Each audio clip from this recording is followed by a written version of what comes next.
Master साहब संकेत करत बाड़ा ने जाड़ा के देख के। अरे जेकर भायल बा, अरे जेकर भायल बा बिया हऊ त माजा मारी है।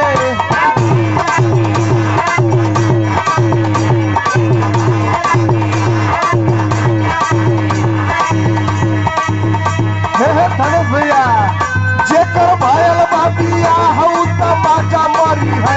यही जाड़ा मेरा रुहावा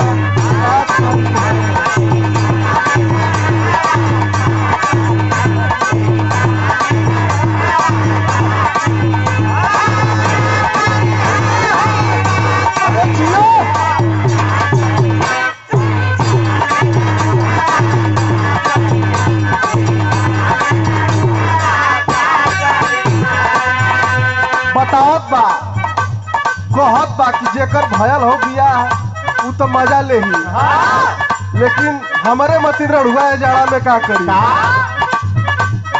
बुढ़वा तेल मनवाली है पतोहियन के करियाली।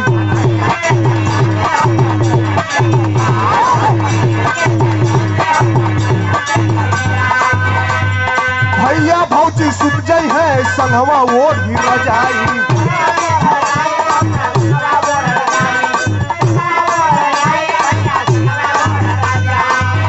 लेकिन केहू केहू का बियाह हो गइले करू के जाड़ा में बड़ा तकलीफ बा।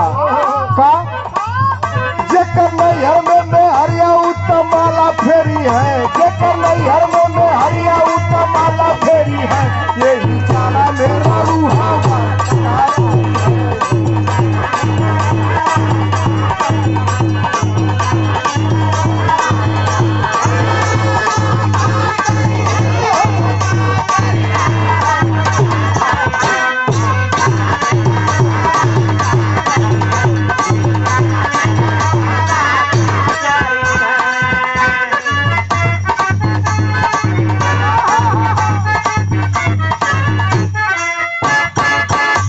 पहले तो गुरुजी जाड़ा का संकेत कैला है।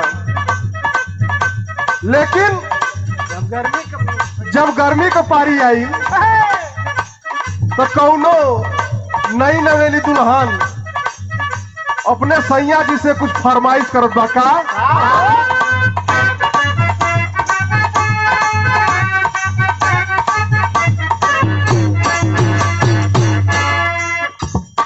सूटी सलवारी रजऊ, सूट सलवारी रजऊ सारी चुभेला कमरिया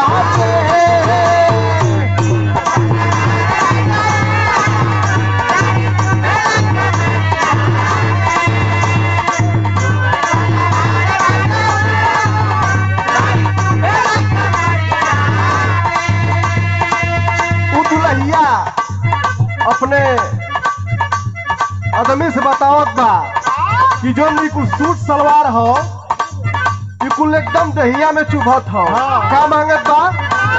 सूटी सलवारी रजऊ साड़ी चुभेला कमरिया